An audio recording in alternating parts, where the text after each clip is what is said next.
du cinéma mexicain, que je vais essayer d'énoncer, de réduire à quelques dates clés. Il faut savoir que l'Amérique latine, c'est le Mexique qui a produit le plus de films, c'est le pays le plus riche en cinéma, c'est le pays où les premières images se sont tournées au Mexique. D'ailleurs, c'est Gabriel Veir, opérateur de Frères Lumière, qui est allé au Mexique donc en 1896, donc un an après qu'il ait tourné les usines, là. Donc au tout début du cinéma. Ils ont fait 35 films Lumière là-bas. Après, ils sont descendus en Amérique centrale, ils sont allés en Colombie, là il est tombé malade et il est revenu. Mais enfin, c'est quand même par le Mexique que le cinéma a démarré. Voilà. Et après, ça c'est pendant... après, si je vais vite, on va aller à 1910. Là, c'est la révolution mexicaine. Donc c'est Pancho Villa qui est le héros de cette révolution, qui lui aimait beaucoup le cinéma et qui s'est fait le héros de ses propres révolutions. Il a fait refilmer certaines révolutions, enfin certaines batailles, et il s'est mis à l'écran. Donc ça a fabriqué notre imagerie de Pancho Villa et de la révolution mexicaine, tout droit commandé par lui. On va sauter très vite aux années 30. Les années 30 sont très féconds. Il y a au Mexique une grande famille d'intellectuels tout azimut. Il y a ceux qui font les muralistes, que vous devez peut-être connaître, Siqueiros, Rivera, enfin des grands muralistes qui ont fait ces grands fresques qui racontent d'ailleurs en partie la révolution mexicaine, et qui racontent les peuples et la lutte, puisqu'ils sont tous du Parti communiste. Et il y a des gens comme Tina Modotti, photographe, Frida Kahlo, peintre, enfin tout ce monde va faire venir intéresser aussi dans le cinéma, et en lien avec la Russie, puisqu'il est communiste, il va faire venir Eisenstein, qui va filmer ce film aussi mythique, Que Viva México. Ce qui va provoquer un enthousiasme général au Mexique pour le cinéma, et l'industrie du cinéma va naître en 1928 à peu près autour de ce film, qui va faire à la fois naître un cinéma purement mexicain, mais aussi faire venir beaucoup des gens qui vont tourner au Mexique. Houston, il y a John Wayne, il y a plein de gens qui viennent, on ne va pas s'y attarder.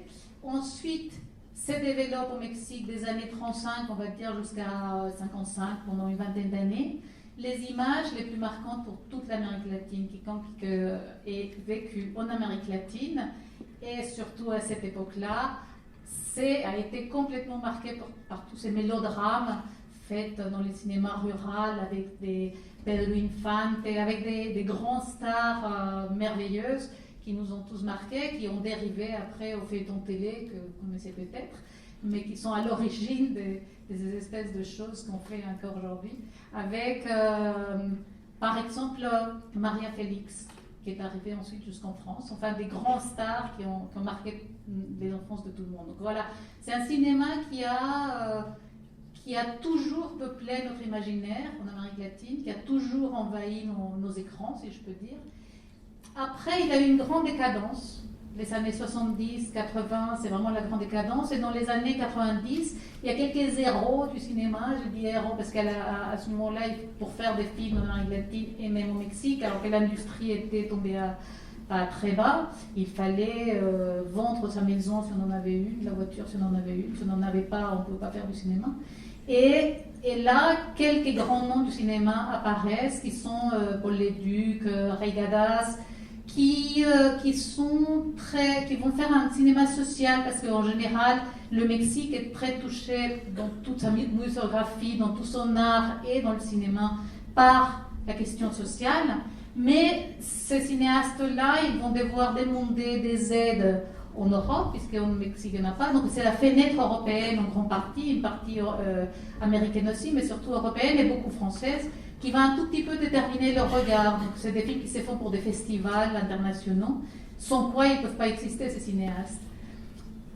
Dans les années 2000, les jeunes de l'époque, en tout cas, vont répondre et s'obstiner à faire renaître cette industrie de cinéma. Et parmi ceux-là, quelqu'un de très important qui s'appelle González Iñárritu, que vous connaissez peut-être parce qu'il a été le président du Festival de Cannes cette année, qui va faire un film formidable qui s'appelle Amour chienne et qui va être un des grands, qui va amener l'engagement du ministère de la Culture et des diverses institutions mexicaines à reproduire du cinéma. Un cinéma qui va pouvoir se produire sans le besoin que les autres nous regardent. Ils peuvent se regarder eux-mêmes, ils peuvent se raconter ses propres histoires.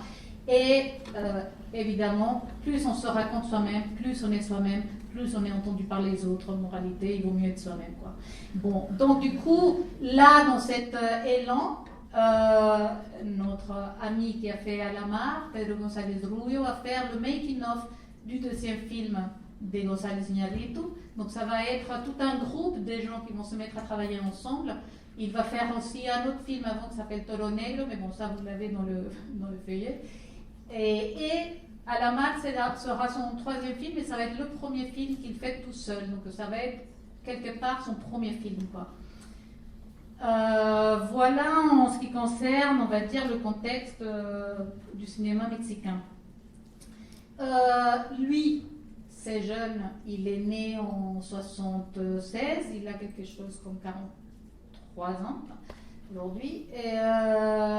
Il est né de parents mexicains, mais il est né en Belgique. Il a beaucoup voyagé, il a vécu en Inde, ensuite il a vécu en Angleterre, où il a fait des études de journalisme, puis à la Film School, il a fait des études de documentaire, puis il revient vivre au Mexique. Et il revient vivre au Mexique dans une plage en plein Yucatan.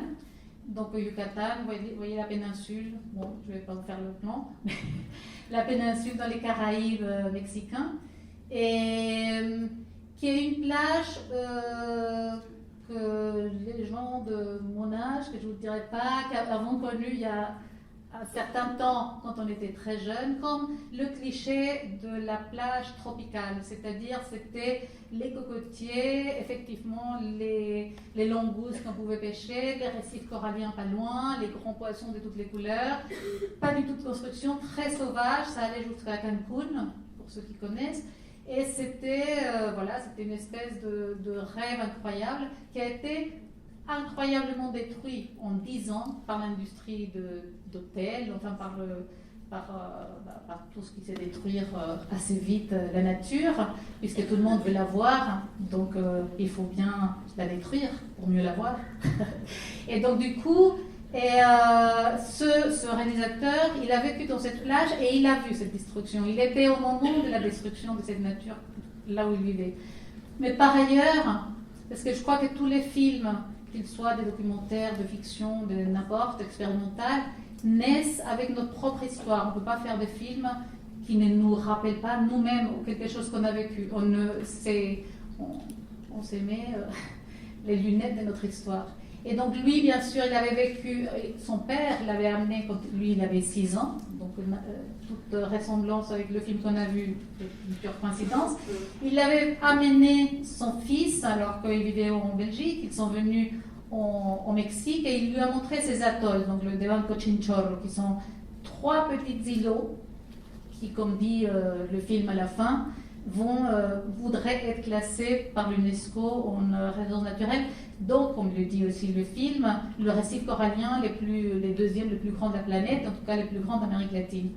Et lui, à ses 6 ans, il se rappelle des choses qui l'ont terriblement marqué, les crocodiles et les oiseaux, la diversité à la fois des poissons et des faunes et des flores, quoi.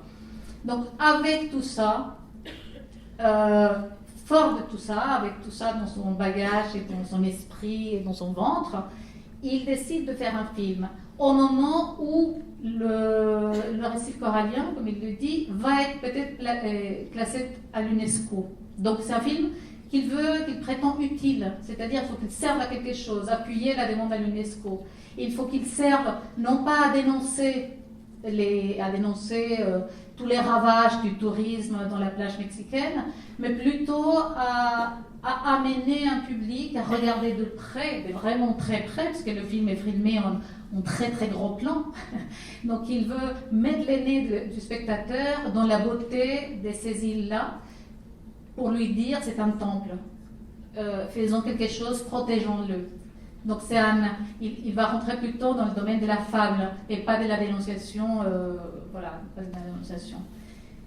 Et le film, il va donc comme ça, il décide qu'il va traiter donc disons que ça c'est l'enjeu du film, l'enjeu dans lequel le film naît.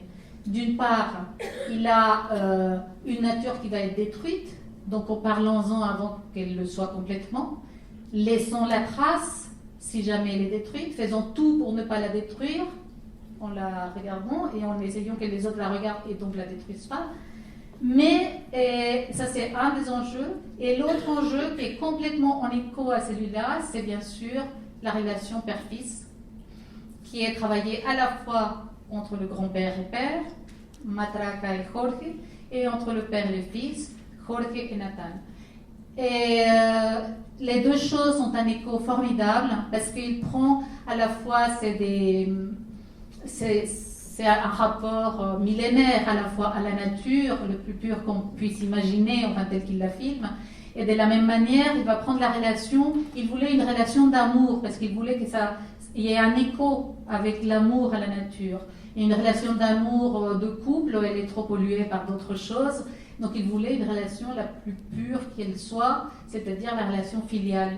Et bien sûr, il prend un enfant, peut-être à l'âge où il a fait ce voyage avec son père, 6 ans, 7 ans, en tout cas avant l'adolescence et que les choses ne se gâtent pas.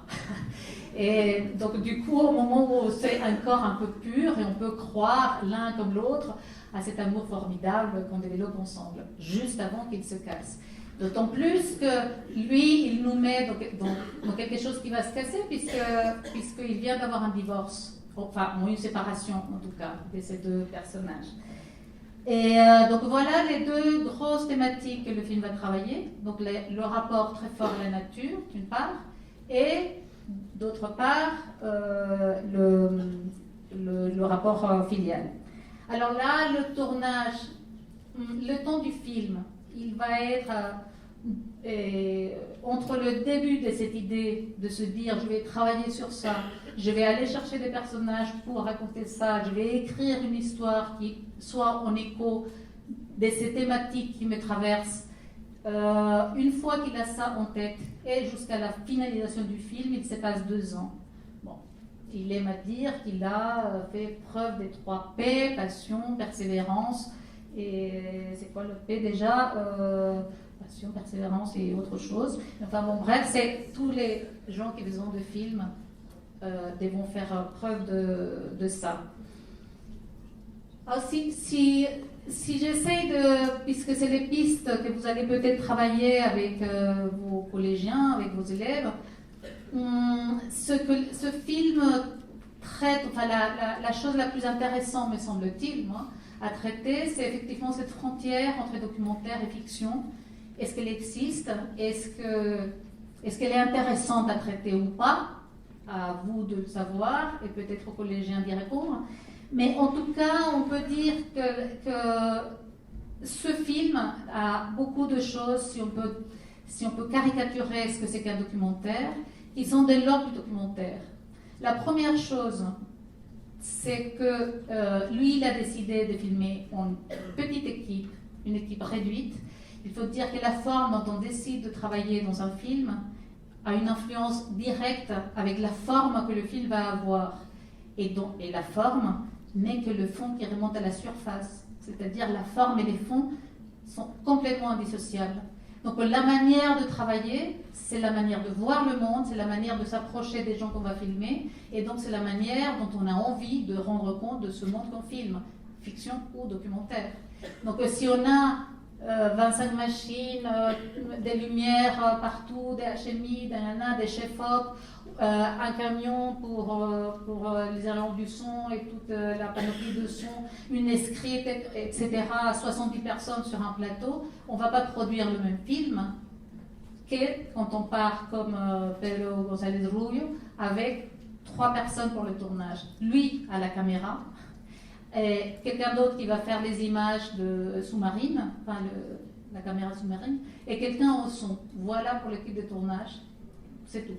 Et il va partir avec 3 acteurs qui n'en sont pas, mais Matraca, donc le grand-père, Jorge le père et Nathan l'enfant. Ils sont 6, ils sont tout et pour tout. Son idée, c'est d'aller s'installer et de vivre en immersion avec eux, c'est-à-dire qu'il va amener son équipe. Il ne veut pas arriver comme les gringos, qui souvent vont filmer quand même la nature, mais en se faisant livrer tout ce qu'il faut à manger, etc.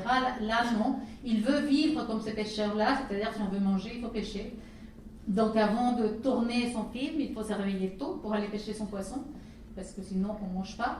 Et donc il va allier d'une certaine manière sa vie à la fabrication de son film. Ça, c'est purement une démarche documentaire. On fait toujours ça quand on est en documentaire, enfin toujours. Dans certains documentaires, en tout cas d'immersion, on fait... c'est cette vie qui fait qu'on va la filmer de manière très proche, puisqu'on est avec, puisqu'on on fait pas les films sur les gens, on fait les films avec les gens qu'on filme. Et donc cette sensation de proximité est purement documentaire. D'autant plus qu'il avait une petite caméra, une caméra enfin normalement utilisable, qui n'a pas besoin de, qui n'est pas très lourde et qui n'a pas besoin d'une panoplie pour faire le point, etc.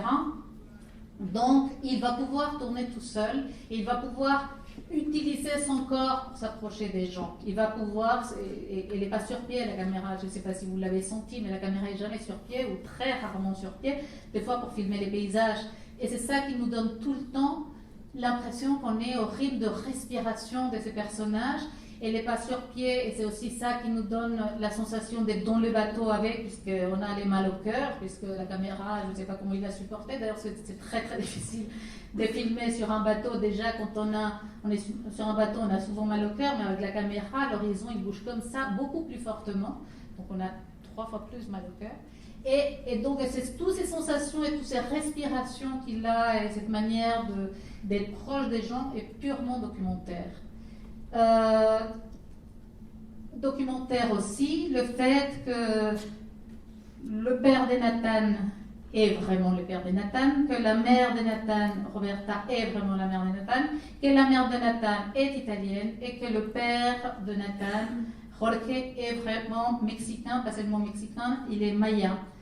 Petite parenthèse, les Mayas, c'est vous le savez peut-être, mais c'est une civilisation que les Espagnols ont rencontrée quand ils sont arrivés au Mexique avec les Aztèques. Mais les Mayas, ils existent aujourd'hui, c'est une civilisation vivante. Ils n'ont pas disparu, ils sont beaucoup amoindris bien sûr, ils ont été massacrés comme la plupart d'Indiens en Amérique latine, mais il y a une grande partie qui a survécu. Ils sont dans 5 États même de Mexique, Quintana Roo, qui est l'État où ce film se passe, mais aussi à Tabasco, à Chiapas, enfin dans 5 États, et dans d'autres pays d'Amérique latine, enfin qui sont tout près du Mexique. Enfin, il y a Belize, Guatemala, Salvador, Honduras, il y a des Mayas. Et il y a 44 langues mayas qui sont parlées, donc encore aujourd'hui. Donc pour lui, ça fait partie aussi des choses que le film travaille de manière un peu, enfin très subtile, comme il travaille tout de manière très subtile, avec des petits traits de pinceau qu'on peut ne pas voir, mais que si on sait, on les voit. Parce que quand il nomme les choses, quand le père nomme les choses pour son fils et lui transmet tout un savoir à partir de la manière de nommer, beaucoup de ces noms ont des sonorités mayas. Les noms des oiseaux, les noms des fleurs, les noms de... c'est des noms mayas. Bon, donc lui il est vraiment maya, Jorge. Et une autre chose qui est purement documentaire et qui est formidable, Blanquita, le héros, l'oiseau qui apparaît. Bien sûr, cet oiseau, il n'a pas été engagé par la production, il est tombé du ciel, c'est le cas de le dire. Mais ce qui était très intéressant, c'est qu'il a su l'accueillir. C'est-à-dire qu'il lui a donné une place. Parce qu'il aurait pu être là, et mon scénario est déjà tout tracé, donc je ne regarde pas ça. Non, il n'a pas fait ça. Il lui a donné une place, et une place importante, qu'il n'avait pas prévue quand il avait imaginé le scénario, dont je parlerai après quand je dirai ce qui n'est pas complètement documentaire. Et il lui a donné une place tellement importante que le film, à partir du troisième tiers du film, est complètement orienté et complètement dramatisé par Blanquita. Enfin, la dramaturgie de Blanquita va être très très importante puisque ça va être les symboles même de ce que les films nous proposent, c'est-à-dire une relation paternelle, un voyage initiatique pour un garçon, et la transmission d'une relation paternelle, la consolidation de cette relation pour qu'on puisse se quitter de manière plus tranquille. Et Blanquita va faire c'est ce qui permet, enfin c'est presque la métaphore de ce qui permet, et là on voit vraiment que le père et le fils regardent Blanquita, sont à côté de Blanquita, s'inquiètent pour elle, et la relation est complètement solide à travers cet oiseau. Et d'ailleurs, quand l'oiseau va partir, elle annonce la fin du film. C'est-à-dire qu'il a su intégrer parfaitement ça dans la dramaturgie et dans le récit que le film nous propose. Et on peut dire que ça, c'est entièrement documentaire. Maintenant, qu'est-ce qui est de l'ordre de la fiction dans ce film? De la fiction, c'est-à-dire de l'apparent mensonge, si c'est ça la fiction. C'est que Matraca n'est pas le père de Jorge, que Jorge, même s'il est maya, même s'il est mexicain, même s'il est le père de Nathan, il n'est pas pêcheur de langoustes, il est guide touristique à Quintana Roo, donc dans la plage en face. Il connaît très très très bien les oiseaux, il est ornithologue, donc c'est ce qui permet cette relation avec. Donc il laisse quand même rentrer une partie documentaire dans cette fiction qu'il a fabriquée. L'autre chose, c'est que les parents ne sont pas divorcés. Ils vivent ensemble au Mexique, donc c'est faux qu'ils se soient séparés, donc ça fait partie de l'histoire fictionnelle qu'il va nous raconter. Et la manière dont il va imaginer, avant même, disons que dans le documentaire, on va écrire, si je peux dire, on va écrire cette narration en fonction de la vie que ces gens vont développer sur place, en imaginant de trouver la fiction du réel. Lui, non, dans la fiction qu'il propose, c'est là une fiction, il propose quand même un scénario de base, en amenant les deux personnages, c'est aussi de la fiction, les père et le fils, dans cet atoll où ils ne vivent pas, enfin, où ils ne vont pas d'habitude. Donc ça, c'est faux aussi. Matraca ne vit pas là, enfin, tout ça est faux. Mais il les amène dans ce lieu mythique pour fabriquer encore plus de mythes. Et il va construire un scénario qui ne va pas être séquence numéro 1, extérieur, jour, dialogue, blabla, comme les scénarios classiques. C'est plutôt une grille des situations. C'est une grille des situations où il va dire le garçon prend la douche avec sa mère. Nathan, il va prendre le bus avec son père pour arriver à la plage de Mahahual, où il va prendre les bateaux. Il va prendre les bateaux. Ils vont peindre la maison. Voilà. Donc c'est une grille des micro-événements, enfin d'événements, qui vont construire quand même le récit du film. Et une dramaturgie très précise. Donc, dans ce sens-là, on peut dire qu'il y a fiction. Comme je l'ai dit avant, et c'est l'hiver, et l'exemple, c'est Blanquita. Après, les dialogues ne sont pas écrits. Il a peut-être quelques idées quand il écrit. Il aimerait que le garçon, à un moment donné, dise telle chose ou ne dise pas quelque chose, mais les dialogues ne sont pas écrits. Donc, il provoque les situations. Il sait qu'ils sont père et fils, et il va aller regarder, parce que c'est ça qui l'intéresse, cette relation qui se tisse et qui se renforce au fur et à mesure. Voilà. Et donc les dialogues, c'est des personnages qui vont les inventer. Donc ça va être la manière dont il va mettre en scène ces personnages. Il va travailler avec eux, il leur explique de quoi il s'agit le film, il leur raconte ce qu'il attend un peu d'eux, et en même temps il les laisse, il fabrique la situation, la scène. Voilà, maintenant vous allez manger la soupe, et allez-y. Et évidemment, il va filmer beaucoup plus que dans le film, puisqu'il va filmer de manière documentaire jusqu'à saisir ce qui intéresse le film pour lui. Voilà. Le film va être construit comme une espèce de chronique. On va rentrer là maintenant dans le comment et la forme du film. Donc c'est une chronique, c'est-à-dire c'est un film d'une temporalité très simple, hein, puisque ça commence les jours J, puis ça va finir les jours X, et le jour X est annoncé du début. Alors, et le film va être escondé des nuits, jours, pour nous faire sentir que c'est un jour, puis l'autre, puis l'autre, puis l'autre. Alors, le côté dramaturgique du film, comment il fait pour poser cet enjeu dramaturgique, qui n'est pas la même chose que l'enjeu du film, hein, qui n'est pas la même chose, et c'est quand même la même chose, mais qui n'est pas la même chose que les thématiques du film. L'enjeu dramaturgique du film, il est assez simple et posé d'emblée, c'est-à-dire un couple de mondes complètement opposés, une femme italienne, un homme mexicain et maya, ont un enfant et ils vont se séparer pour des raisons très elliptiques. Le film ne nous le dit pas trop. La seule chose, c'est Roberta qui lui dit, en fait, c'est pas une question des sentiments qu'il lui dit à lui d'ailleurs, c'est pas une question des sentiments, c'est juste que ma vie avec toi, elle est malheureuse parce que je pourrais pas vivre dans la mer et dans cette nature incroyable, et ta vie avec moi serait malheureuse pour la même raison, tu pourrais pas vivre avec moi, donc on serait malheureux ensemble. Voilà, ça c'est résumé à ça, l'histoire de la séparation. On n'en sait pas plus, et le père dit, je vais t'amener quelques jours avec moi, te montrer là où je vis, et tu reviendras vivre avec ta mère. Donc voilà, la chose est assez simple et posée. Une fois que c'est simple et posé, c'est très difficile à construire. Il n'y a rien de plus difficile que les choses simples. Parce que ça se construit avec des toutes petites touches qui paraissent, qu'on ne voit pas à l'œil nu, si je peux dire. Il faut voir et revoir pour un peu les apercevoir.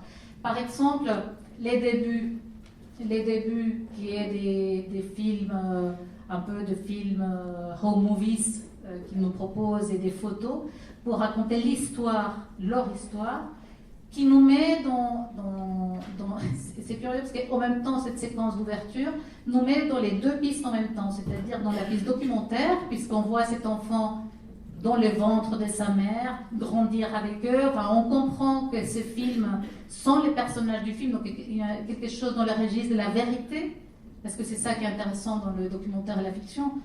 C'est votre rapport à la vérité des choses. C'est pas notre problème au cinéaste, c'est le vôtre. C'est le vôtre, j'entends, celui des spectateurs. Les nôtres, c'est quel qu'il soit, fiction, documentaire, c'est de vous faire croire.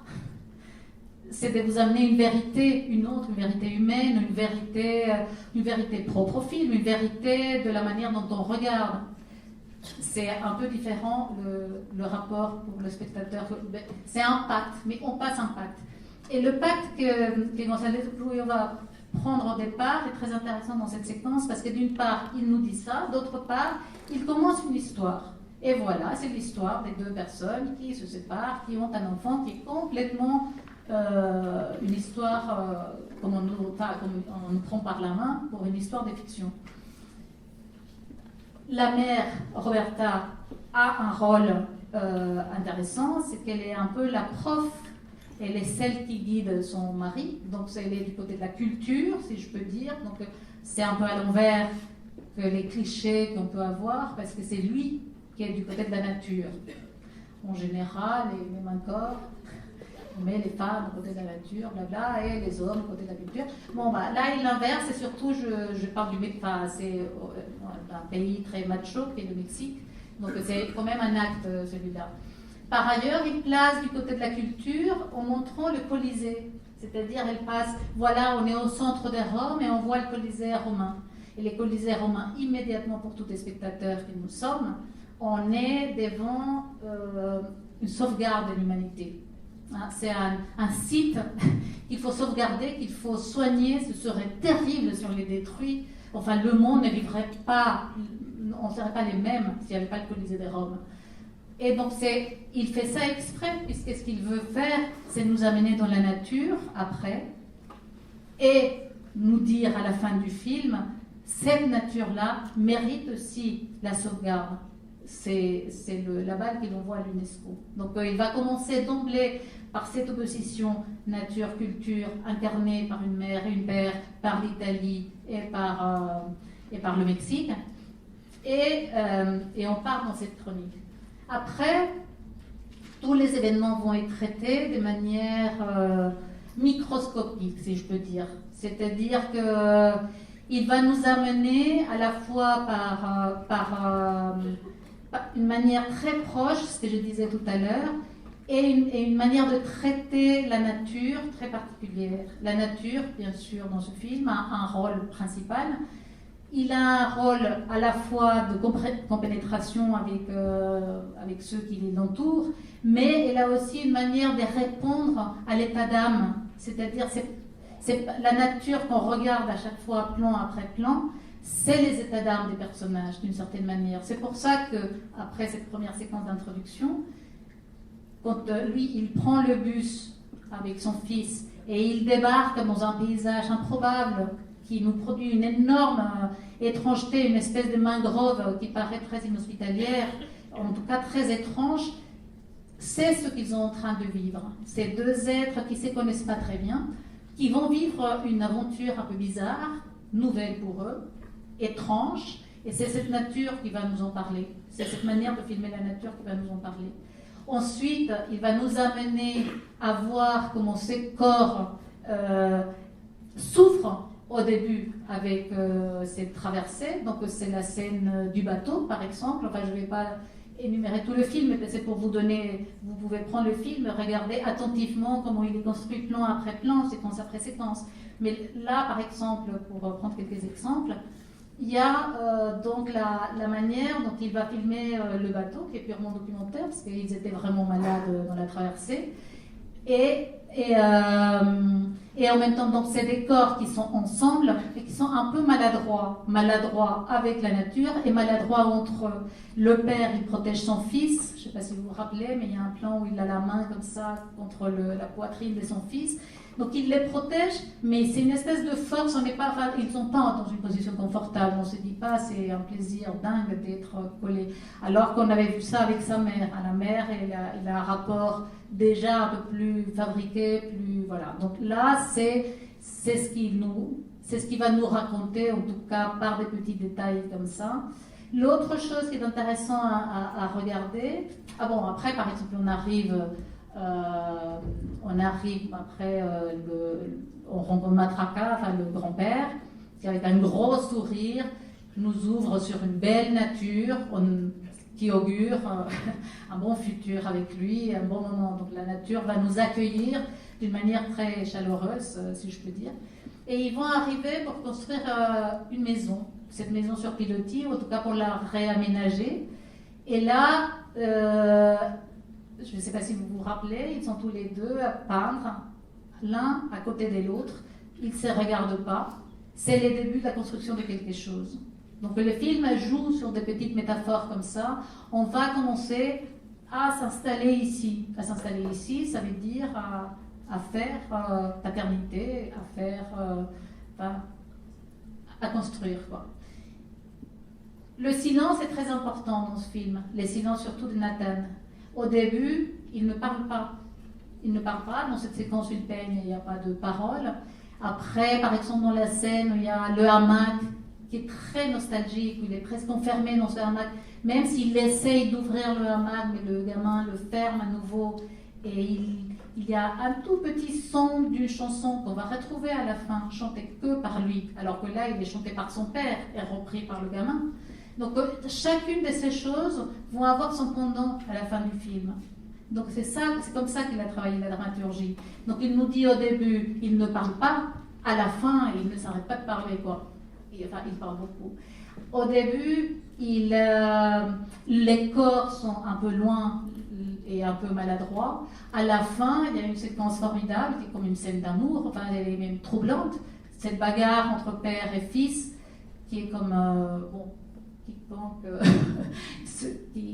qui puisse ressentir peut y voir même un acte amoureux, je veux dire sexuel, quoi. Et c'est un corps à corps très très très fort entre le père et le fils, qui raconte quand même comment ces corps se sont finis par se retrouver avec je te pousse, je t'attire, je te pousse, je t'attire, avec ce que cette relation et d'attirance produit. Mais il va très loin dans cela, alors qu'au début, c'est deux corps distincts qui peignent une maison et qui ne se regardent même pas. Donc chaque chose va voir comme ça son pendant. L'évolution de Nathan va être comme ça, par des petites touches. Il va faire des bêtises au début, il ne va pas savoir, il va emmêler les nylons là et son père l'engueule, il ne faut pas faire ça. Il va laisser tomber un poisson, il va faire des choses parce qu'il est en train d'apprendre. Et à la fin, il est très fier de dire à son père, n'est-ce pas que, verdad que, ça veut dire, j'ai appris déjà papa, hein. N'est-ce pas que ce que j'ai dit là est vrai, je l'ai appris. Donc c'est avec de toutes petites fils qu'il va tisser cette affaire. Un fil un peu plus gros, bien sûr, va être, comme je l'ai dit tout à l'heure, Blanquita, qui va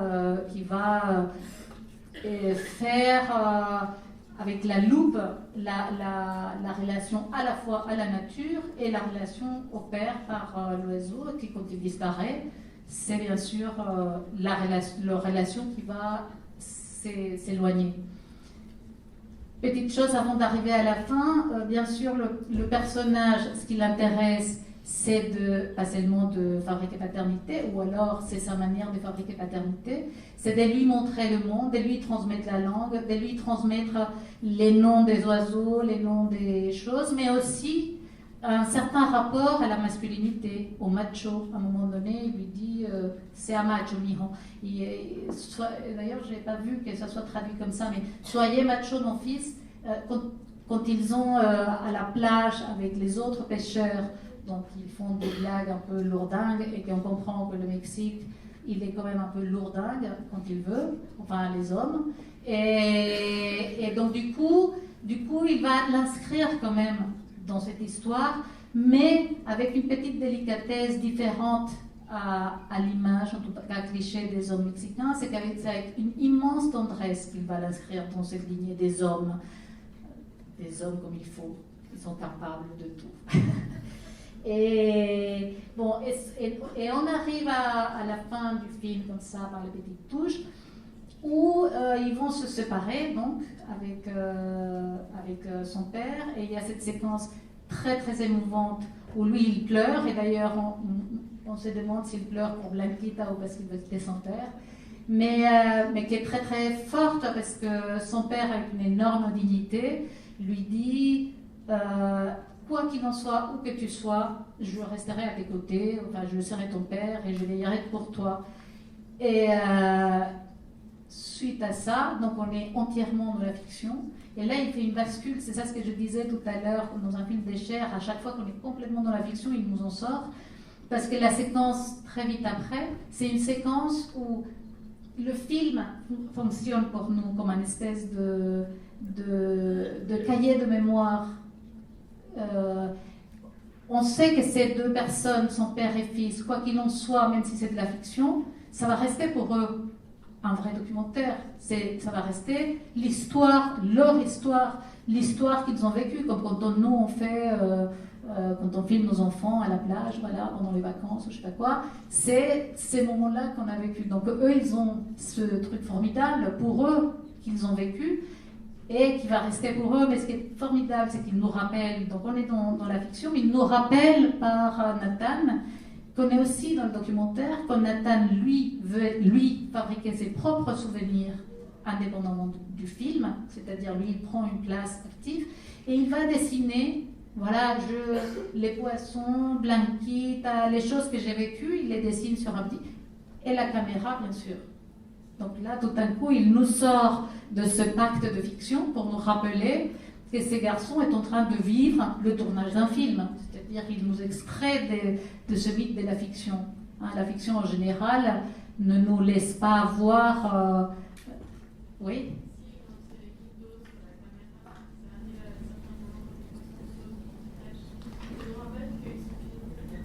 Oui. Il faut le dire au micro pour ceux qui entendent. Oui. Là, vous ne pourrez pas le faire. Bon, j'essaie de reprendre votre idée, c'est qu'effectivement, la caméra s'en prend plein de vagues et plein de gouttes d'eau, ce qui rappelle effectivement qu'ils sont en train d'être filmés. Ceci dit, ça pourrait presque être un effet de sentir... là, c'est pas exactement ce qui nous sort du pacte, entre guillemets, du pacte de la fiction. Et...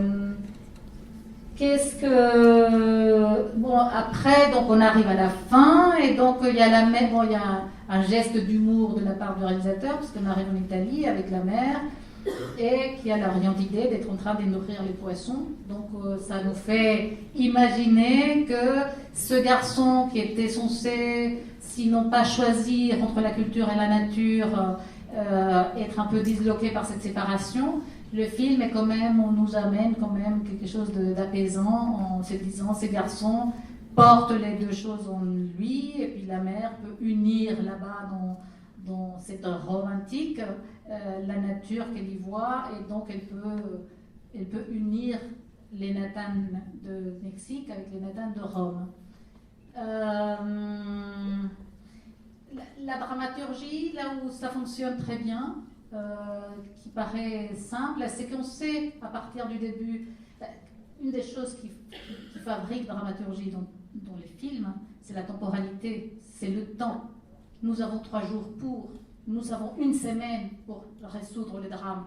Si on a toute la vie, la dramaturgie se perd. Si on ne savait pas que le film dure 1h30 ou 1 heure ou 40 minutes, il y a quelque chose de la dramaturgie qui n'est plus là. Donc la durée de chaque plan, mais la durée du film et la durée de ce que le film raconte sont indispensables à la dramaturgie d'un film.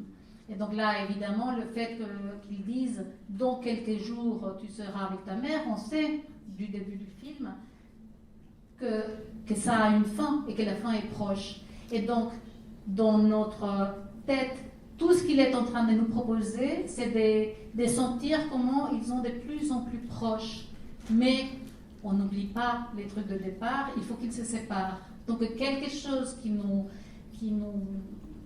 coupe en deux fabrique dramaturgie. À la fois, ils sont peu de temps pour s'unir, mais le film raconte qu'ils vont se séparer. Donc c'est formidable qu'ils s'unissent, mais c'est terrible parce qu'ils vont se séparer. Et super. Bon, alors j'arrive à essayer de placer le film dans une histoire du cinéma. Je voulais vous parler, mais je pense que je n'aurai pas le temps, de vous parler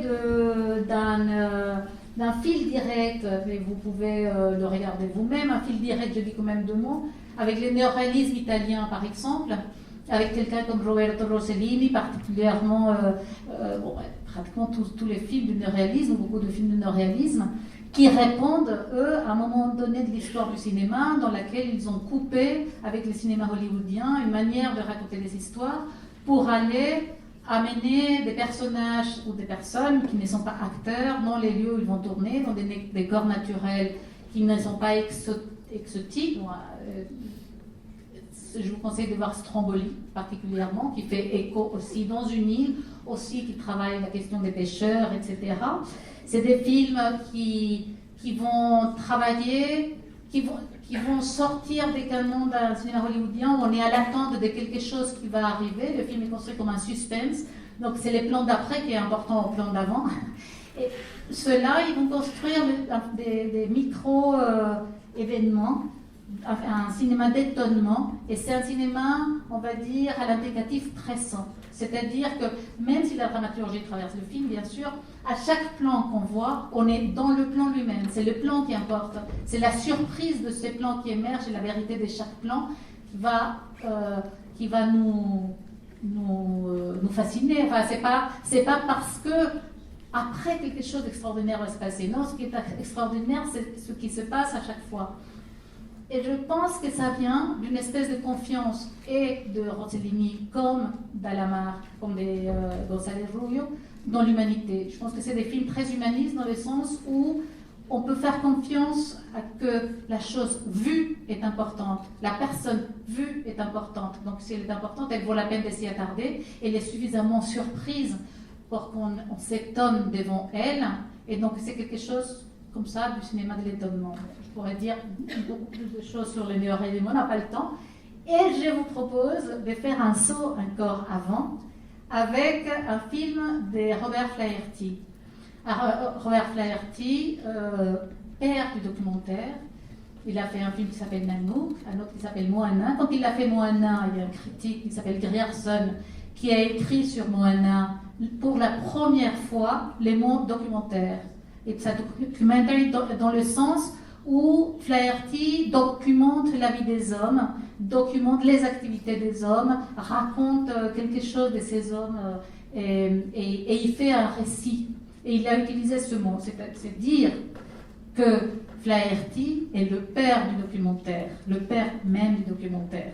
Alors, j'ai trouvé très intéressant de vous le montrer parce qu'il y a beaucoup de choses entre L'Homme d'Aran, film que Flaherty tourne en 1934, dont l'île d'Aran, c'est des îles, et dans une nature très difficile d'accès, un peu comme Alamar, mais qu'il va filmer très différemment.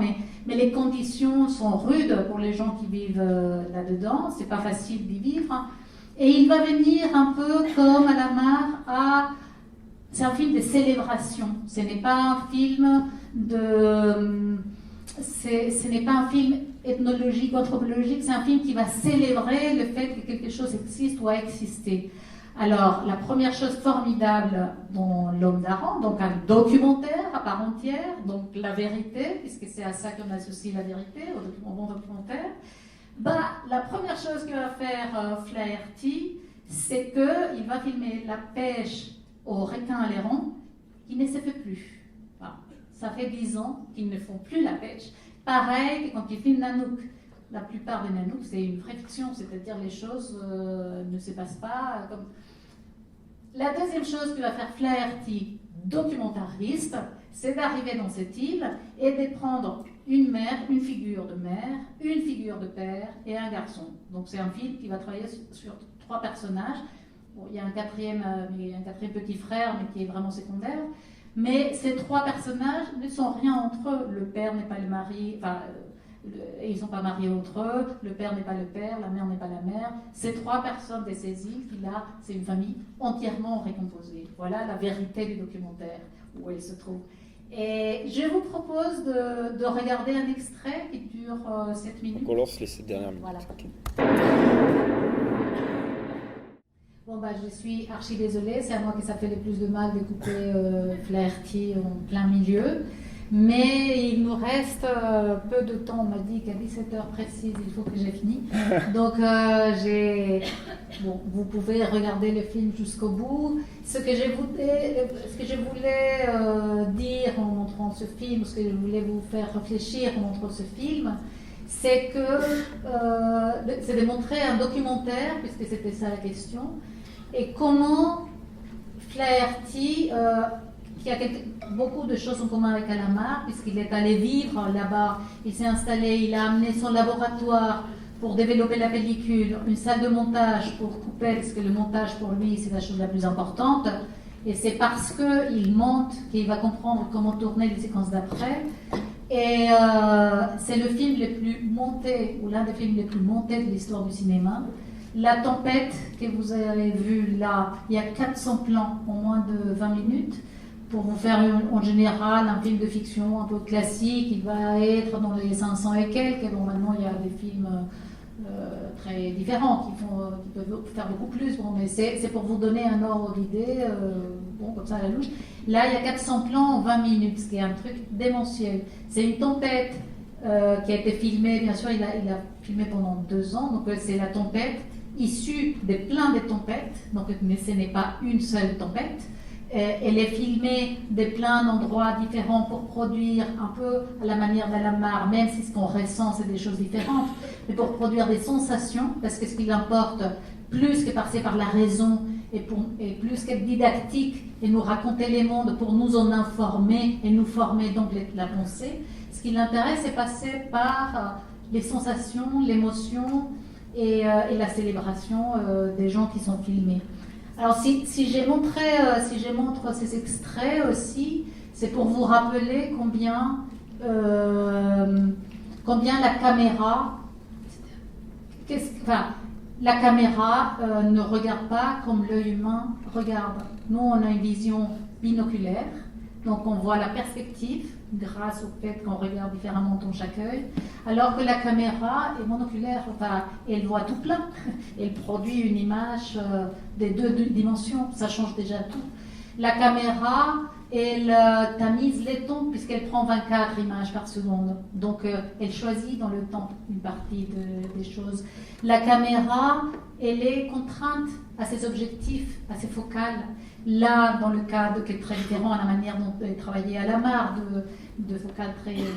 Là, on est en longue focale, donc il filme de très loin, il filme à 2-3 km de falaise, ce qui va aplatir complètement les perspectives, ce qui va faire paraître que les choses sont plus proches entre elles. C'est-à-dire qu'une vague est plus proche de la vague qui suit, qui est plus proche de la falaise, qui est plus proche du bateau, ce qui produit cette sensation. Mais c'est des sensations produites donc par la magie de focale de cinéma. Ce n'est pas ce qu'on voit.